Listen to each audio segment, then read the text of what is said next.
नमस्कार, उम्मीद करते हैं आप अच्छे होंगे। तो आज का हम लोग का टॉपिक है भारतीय संविधान के भाग 3 के आर्टिकल 20 और 21 की हम बात करेंगे। जो भाग 3 है उसमें मूल अधिकार की चर्चा है और मूल अधिकार में आर्टिकल 20 और 21 की हम बात करने वाले हैं। तो आज बात करेंगे कि आर्टिकल जो 20 है उस 20 में 3 तरह के रिट दिए गए हैं। वो 3 तरह के रिट कौन कौन से हैं? तो 20 एक रिट में कि एक गलती की एक सज़ा। जब कोई व्यक्ति कोई गलती करेगा तो उसको एक ही बार सज़ा मिलेगी, ये नहीं कि उस गलती का उसे दोबारा सज़ा मिलेगा। तो किस में है? तो 20 के एक में कि एक गलती की एक सज़ा।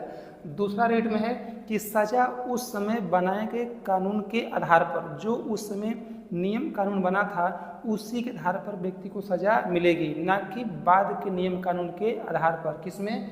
तो रेट नंबर 2 में। 3 में है कि सज़ा के बाद भी जो मुजरिम होंगे, जो कैदी होंगे, उनका संरक्षण किया जाएगा, उनका बचाव किया जाएगा। किसके तहत? तो आर्टिकल 20 के 3 के तहत। तो वही है कि सज़ा के बाद भी कैदी को संरक्षण या बचाव किया जाएगा।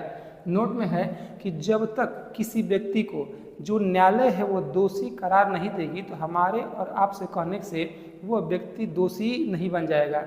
तो वही है कि जब तक न्यायालय किसी व्यक्ति को दोषी करार नहीं देता तब तक उस व्यक्ति को दोषी नहीं माना जाएगा।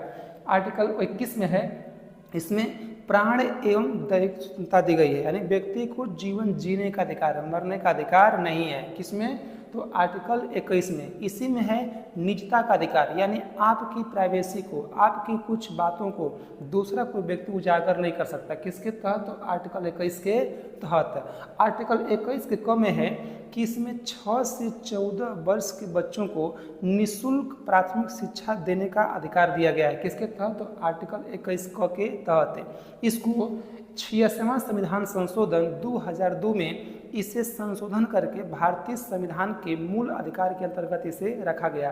तो प्राथमिक शिक्षा कैसी है? तो भारतीय संविधान का एक मूल अधिकार है। ये लोगों का क्या है? मूल अधिकार, या किसी कोई छीन नहीं सकता है।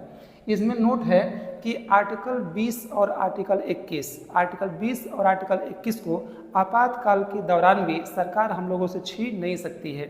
इसलिए आर्टिकल 20 और 21 को मूल अधिकार का सबसे शक्तिशाली मूल अधिकार कहते हैं। किसको? आर्टिकल 20 और 21 को। तो उम्मीद करते हैं आपको आर्टिकल 20 और आर्टिकल 21 आपको समझ में आया होगा। तो मिलते हैं नेक्स्ट टाइम। नमस्कार, धन्यवाद।